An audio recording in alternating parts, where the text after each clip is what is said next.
So the topic of today's lecture, as you can see from the title, is liberty. And the best way to get a sense of the project in which we will find ourselves engaged today is to contrast the opening pages of Rawls' theory of justice with the opening pages of Nozick's Anarchy, State, and Utopia.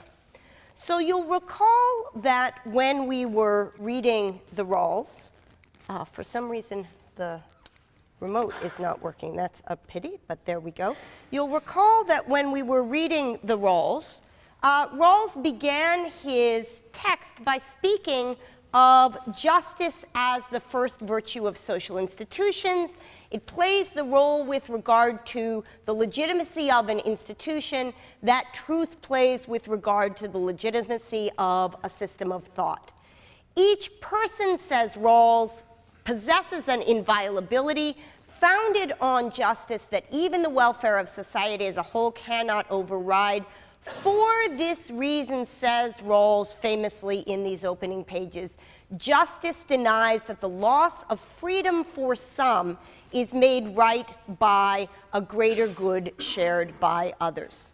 So Rawls is concerned with an inviolability of humanity based on a notion of justice. Nozick is also concerned with a kind of inviolability. But rather than seeing the core of that inviolability as lying in some notion of justice, he sees it as lying in a notion of rights. So he says, in the opening of the preface, the first sentence which you read for today, individuals have rights, and there are things that no person or group may do to them without violating those rights, and goes on to say that the minimal state, limited to the narrow functions of protection against force, theft, fraud, the enforcement of contracts, and so on, is the most extensive state that can be justified. Any state more extensive than the minimal state violates people's rights. So there's something extraordinarily interesting going on in this pair of works. Both of them are concerned with the fundamental question which we first encountered in the context of Hobbes. How could it be that it's legitimate to have a state?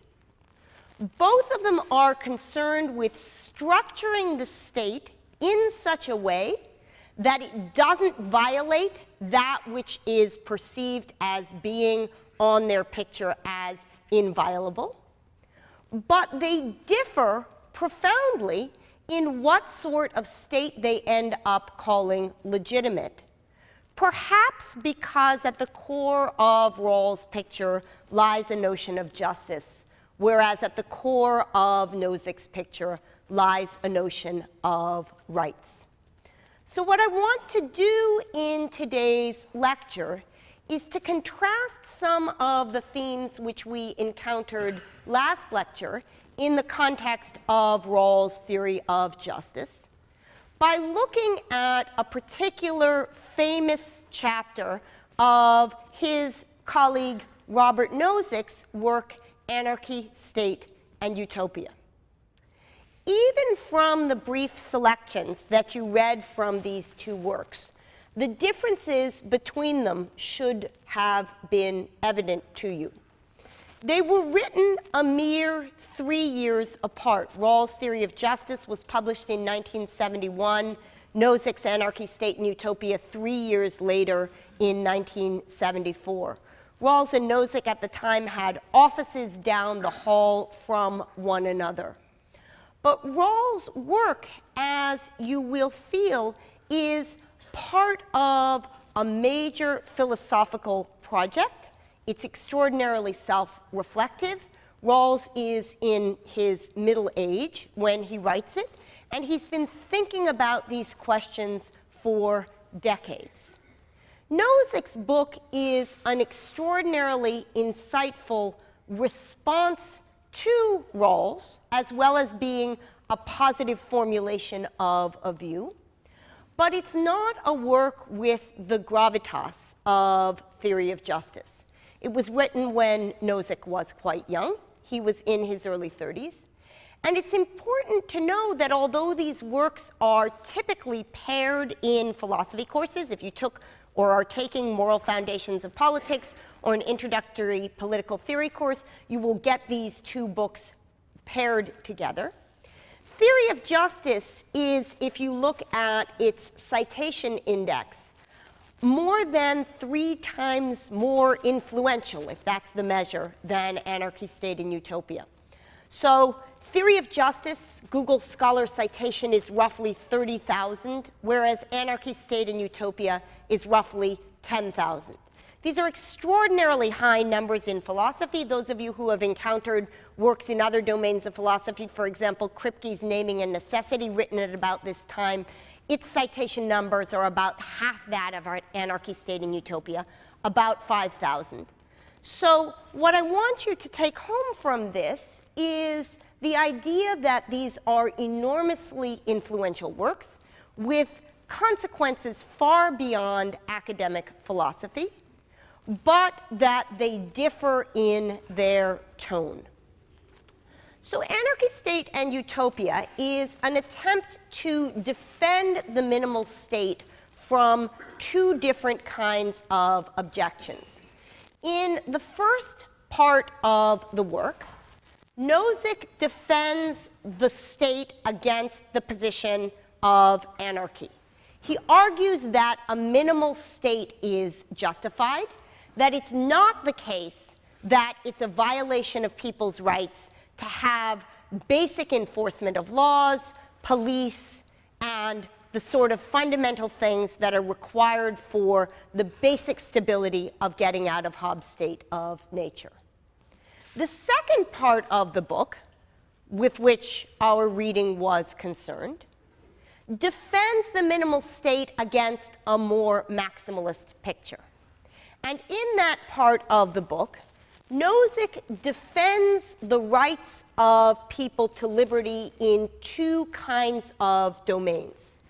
The first is that he defends people's rights to enter into almost any sort of contract that they would like. He defends, for example, the right of people under certain conditions to contract themselves into slavery. He defends, in other contexts, the right to have an enforceable blackmail contract. That's not the part of the book which we read excerpts from. The part of the book that we read excerpts from, and to which the remainder of lecture will be devoted, is Nozick's discussion of our relation to property. So what Nozick tries to do in the famous 7th chapter of Anarchy, State, and Utopia is to articulate a notion of justice in holdings, that is, justice with respect to property, that provides a principled explanation of the relation among the 3 different kinds of concerns that one has in asking about whether it's legitimate for a person to own a piece of property. The first is the question of justice in acquisition.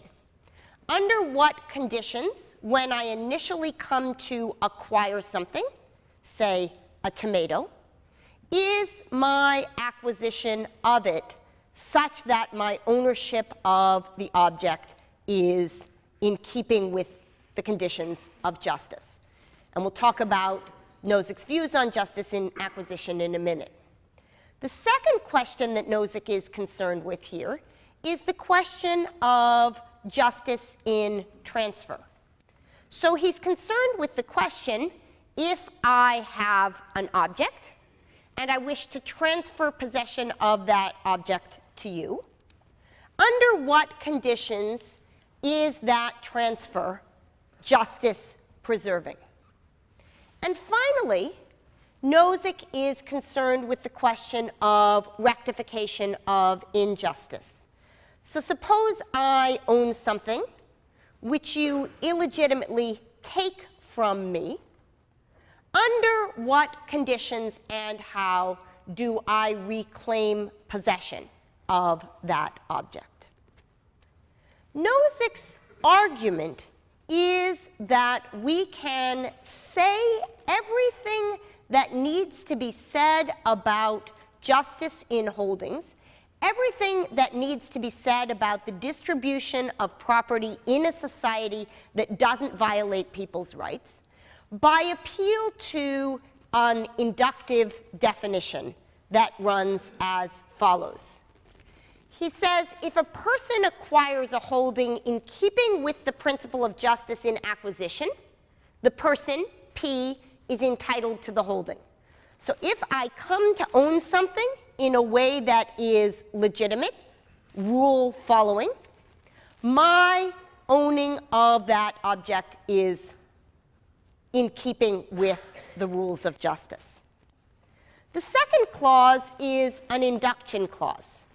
If a person acquires a holding in keeping with the principle of justice in transfer from somebody who was entitled, either as the result of a transfer or as the result of an initial acquisition, to hold that object, then the person is entitled to hold that object.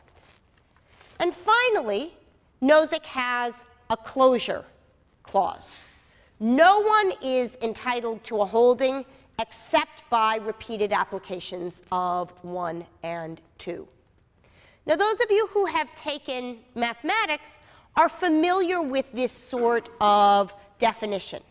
If I want to provide an inductive definition of the natural numbers, I might begin by saying 1 is a member of the set of natural numbers. That's my base clause. I then add, if anything is a member of the set of natural numbers, then that plus 1 is a member of the set of natural numbers. And then I put in place some sort of closure condition such that the natural numbers, for example, are all and only those things that satisfy the first and second clause. So the picture that Nozick is providing us with here is one that gives us a certain kind of closed system.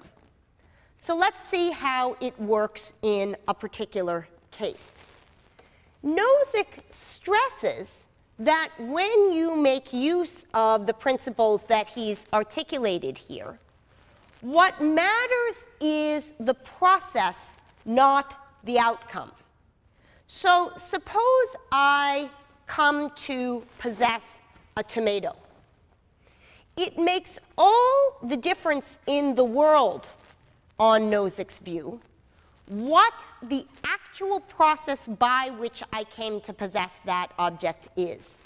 If, for example, there was a garden down the road from me, which I didn't own, where a beautiful tomato sat, and I took that tomato without permission, my possession of that tomato is illegitimate.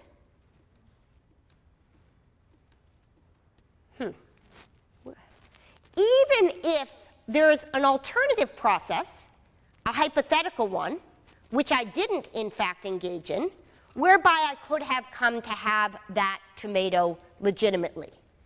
If a thief takes your property, says Nozick, it doesn't make his possession of your property legitimate, even if you could have voluntarily given it to him.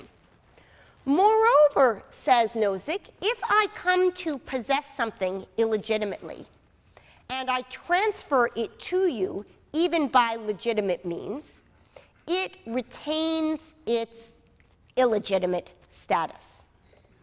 So the picture that Nozick is presenting in his discussion of holdings is one with the following characteristics.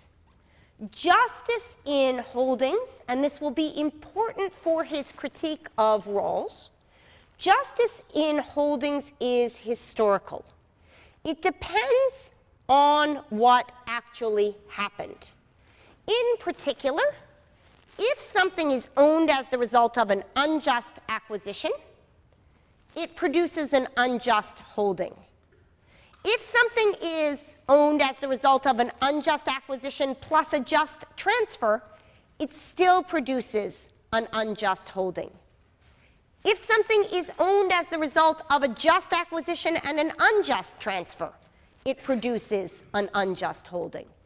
And if something is owned as the result of an unjust acquisition and an unjust transfer, it's not that these two injustices cancel one another out. Rather, we have, again, an unjust holding. It's only under two conditions that holdings are just on Nozick's picture. The first is if it's a straightforward just acquisition.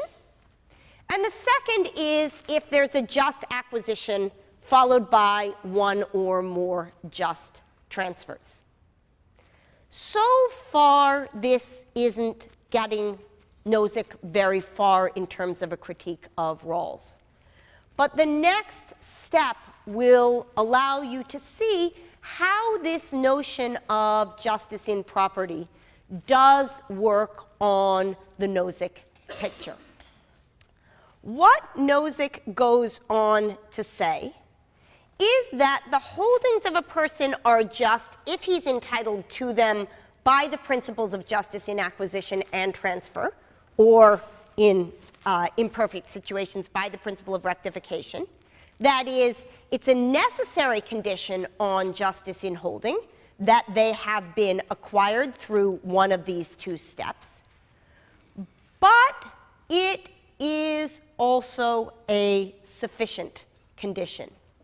If each person's holdings are just, then there are no more questions to be asked about the aggregation of holdings. If each person's holdings are just, then the distribution of holdings is just. So we'll see when we get to justice in transfer how it is that this notion, both of taking historical properties as the relevant ones in determining justice, and in taking the inductive property holding characterization as necessary and sufficient for justice in holdings, how it is that those pair of things provides Nozick with the leverage to criticize the outlook to which all of you from behind the veil of ignorance last class, or the majority of you from behind the veil of ignorance last class, seemed to think was what justice mandated. That is, Nozick takes from this very simple picture an argument which, from his perspective, renders illegitimate any sort of centralized redistribution of resources. So you remember, in order to evaluate Nozick's inductive definition, that we need to know what it is that he thinks justice in acquisition involves, and what it is that he thinks justice in transfer involves. So the discussion of justice in acquisition is a rather complicated portion of the text that I had you read for today's class. What Nozick does is to make appeal to the work of the 17th century philosopher John Locke, whose second treatise on government begins its discussion of property as follows. Locke writes, though the earth and all inferior creatures be common to all men, yet every man has a property in his own person. This nobody has any right to but himself. The labor of his body and the work of his hands, we may say, are properly his. So on Locke's picture of the state of nature, there's a world out there, unowned. We're setting aside a set of concerns about whether this picture that the earth and all inferior creatures belong in any principled sense to human beings, and rather looking at what it is that Locke's argument for the justice in acquisition clause involves. So Locke says the world out there of objects doesn't belong to anybody, but what each person does have is the right to his, her, or her own body, and in particular, possession, ownership rights over his labor. So, says Locke, whatsoever he removes out of the state that nature hath provided and left in it, he hath mixed his labor with, and joined it to something that is his own, and thereby makes it his property, concluding, it being by him removed from the common state nature placed it in, it hath by this labor something annexed to it that excludes the common right of other men, for this labor being the unquestionable property of the laborer, no man but he can have a right to what that is once joined to, at least when there is enough and as good left in common for others. So Nozick takes from this discussion of Locke two things. The first thing he takes is the idea that what justice in acquisition involves is a certain kind of mixing of what is one's own, one's labor, with something that is previously unowned, property in the, or potential property in the state of nature.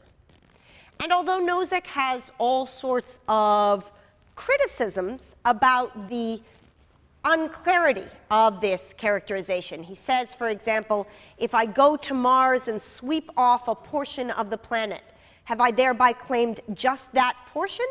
Have I claimed the entire planet of Mars? Have I claimed all of the planets that lie beyond it? He also asks why it is that mixing one's labor with something should lead to possession of the object rather than a losing of one's labor. But ultimately, he's willing to accept that something like the Lockean picture is going to underlie justice in acquisition. What worries him, and what he devotes the bulk of the selection that you read for last night to, is this concern about whether what he calls the Lockean proviso, the idea that in order for acquisition to be legitimate, there needs to be enough and as good left in common for others, whether that proviso is frequently violated. Because if that proviso were frequently violated, then justice in acquisitions wouldn't be simple and straightforward in the way that Nozick wants it to be. So the basic structure of the argument that you read, and I'll run through it in more detail in a minute, the basic structure of the argument that you read in the context of Nozick's discussion of Locke runs as follows. Locke has a reasonable picture of what acquisition of property involves. We need to fuss with it around the edges, but I'm not going to worry about that, says Nozick. What I am going to worry about is whether this notion of there being enough and as good left in common for others is going to undercut the whole Lockean picture. So what's the idea look like? Suppose that four of us come upon a field of previously unclaimed cows, and that one of us claims 4 of the cows. And then a second of us claims 6 of the cows, and a third of us claims the remaining 6 cows. Has the Lockean proviso been violated? Nozick's first worry, which he calls the unzipping worry, is that perhaps it's not just the blue character who took the last 6 cows who's violated the Lockean proviso. Perhaps the yellow character in limiting the blue character has violated it, and the red character in limiting the yellow character by limiting the blue character has somehow violated the Lockean proviso.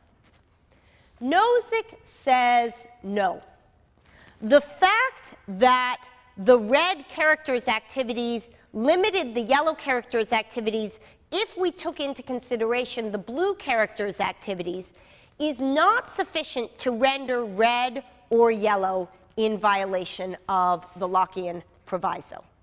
So that's step one.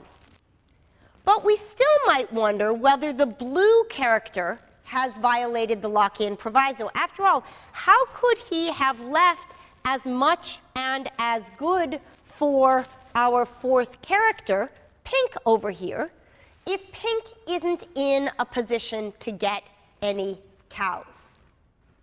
Nozick's answer is that in taking on ownership of objects and mixing one's labor with them, typically what the subject does is to increase the value of those objects for all.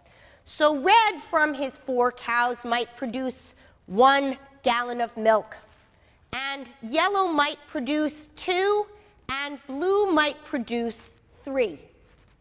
As a result, pink, though he doesn't have access to the cows, is better off, and says Nozick, the Lockean proviso has not been violated. So what Nozick says in particular is he asks whether the situation of persons who are unable to appropriate, there being no more accessible and unowned objects, is their situation worsened by a system of allowing appropriation and private property? And the answer he gives is a resounding no, for exactly the sort of reasons that we're familiar with from our Hobbes case, the idea that there is a kind of social contract that kicks in that allows everybody to benefit, and also because Nozick firmly believes that individual ownership brings with it a particular kind of efficiency. So Nozick's worry, which was, is the Lockean proviso going to knock my theory out of the water, such that I can't get the base clause of my inductive argument going? Nozick's conclusion is that appropriation of private property satisfies the intent behind the enough and as good left over proviso. But, he is careful to point out, this is not based on utilitarian reasoning. It's not based on a utilitarian justification of property.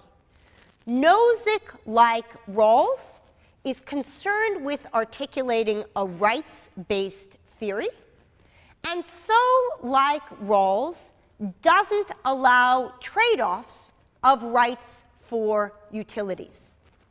So the argument about the original acquisition of property runs as follows. Nozick says, I have the right to do everything that doesn't harm others, and the right to do only what doesn't harm others. My rights begin and end in their restrictions and permissions with consideration of what brings harm to others. Violating the Lockean proviso, if I managed to do that, would leave others worse off than they would have been otherwise, and consequently would harm them. As a consequence, says Nozick, I don't have the right to violate the Lockean proviso. If, as a matter of fact, my original acquisition of property doesn't leave as much and as good for others, then my original acquisition was not an instance of just property ownership. But, says Nozick, except in very rare cases, he calls them conditions of catastrophe or desert island limitations, acquiring property doesn't violate the Lockean proviso or harm others. And the argument for this subclause, this sub-argument, is a utility-based argument. It's on the grounds of utility that I get the premise that except in rare cases acquiring property doesn't violate the lock-in proviso. But the fundamental argument, I have the right to do all and only what doesn't harm others, except in very rare cases acquiring property does not violate the lock-in proviso and harm others, that 1 plus 4 is sufficient to give us the conclusion that except in very rare cases, I have the right to acquire property.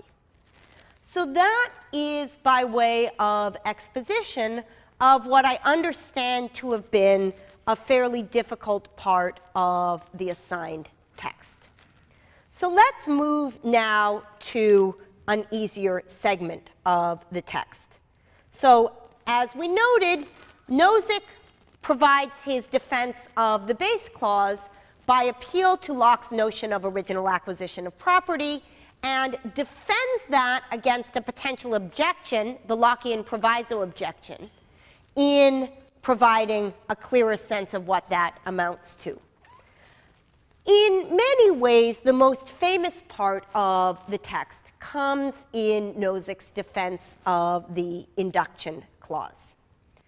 So in defending the induction clause, which remember says that in keeping with the principle of if P acquires H in keeping with the principle of justice in transfer from somebody already entitled it, P is entitled to H, Nozick is concerned with what justice in transfer amounts to. So he begins by distinguishing something that should be familiar to all of you from your readings of Mill and Kant earlier this semester. He distinguishes between principles that are historical, that is, that tell us that whether a distribution is just depends upon how it came about, that is, what we are concerned with when we are concerned about justice is a question of process. And he contrasts those with what he calls end result principles, where whether a distribution is just depends upon how things are distributed. So you'll remember that when we were reading Kant and trying to determine whether an action counted as moral, Kant, or morally praiseworthy, Kant was concerned about the process by which that action was carried out. Mill, by contrast, was concerned with outcome. Nozick goes on in the opening parts of chapter 7 that we read to provide a defense of historical principles and to argue that one consequence of that will be that we can never judge the justice of a society by looking at how its goods are distributed. So, he points out, it has been typical in the articulation of theories of justice to claim that a society is just if goods are distributed according to some sort of independently specifiable criterion. For example, distribute goods according to the moral merit of those who receive them, or according to the intelligence of those who receive them, or according to the effort that individuals put in, or according to their need for the objects that you distribute. Nozick points out that people want their society to look just, and they also want their society to be just. But in asking their society to look just, Nozick thinks they make a mistake if they take pattern as a way of determining legitimate outcome.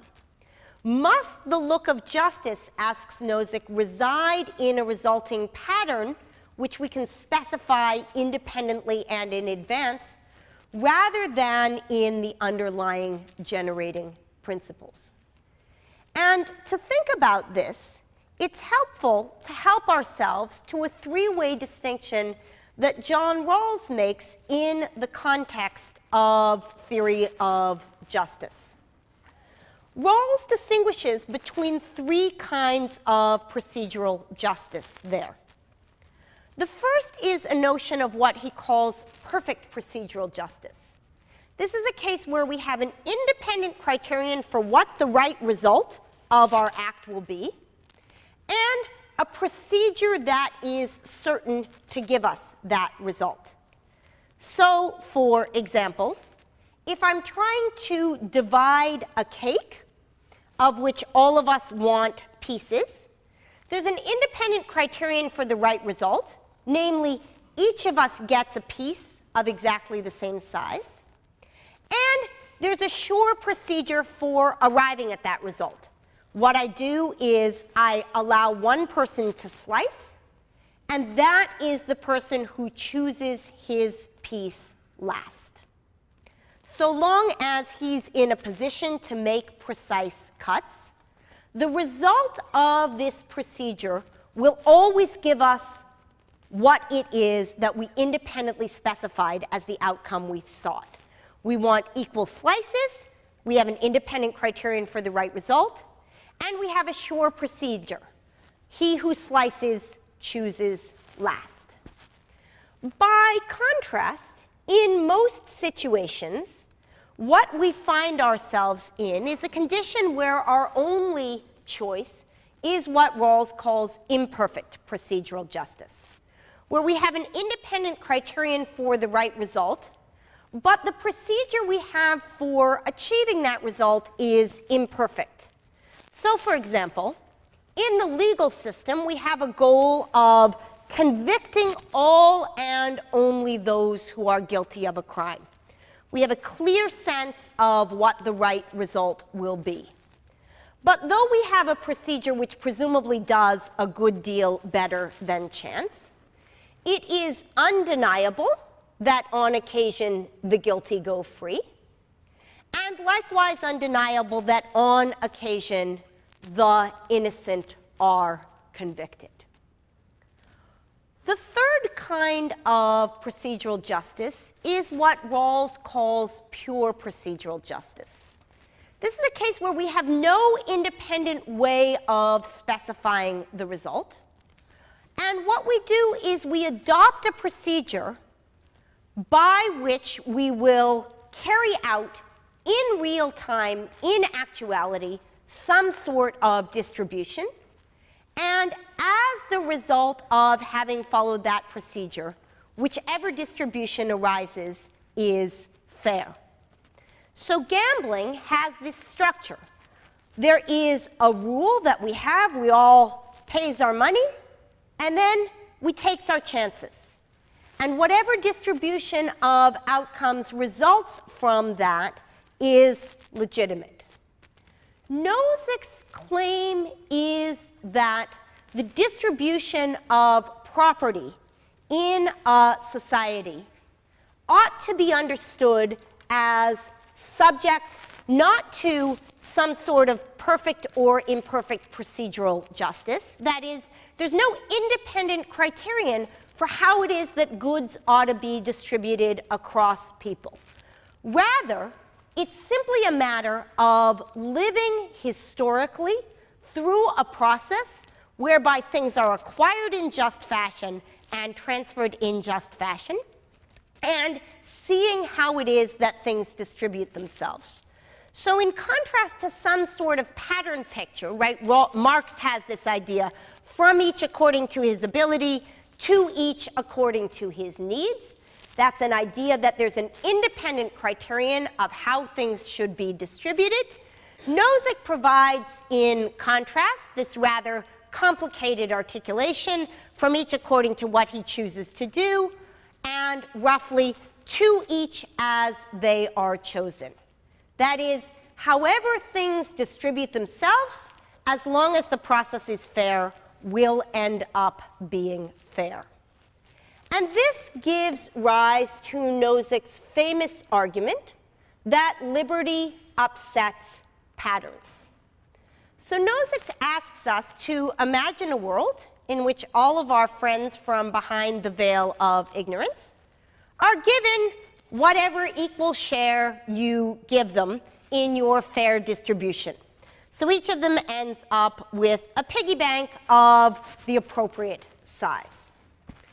But all of them, says Nozick, are basketball fans, and they choose to take a quarter of their own money and to deposit it in the bank account of Wilt Chamberlain. And so do their friends, and so do their friends, and so do their friends, until, as the result of people freely doing what a legitimate transfer permits, Wilt Chamberlain comes to have so much money that his piggy bank gets blurry on the slide. He's that extraordinarily wealthy.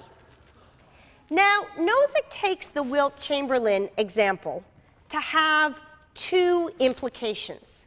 The first is a descriptive implication. The general point, he says, illustrated by the Wilt Chamberlain example, is that no end-state principle or distributional pattern principle of justice can be continuously realized without continuous interference in people's lives.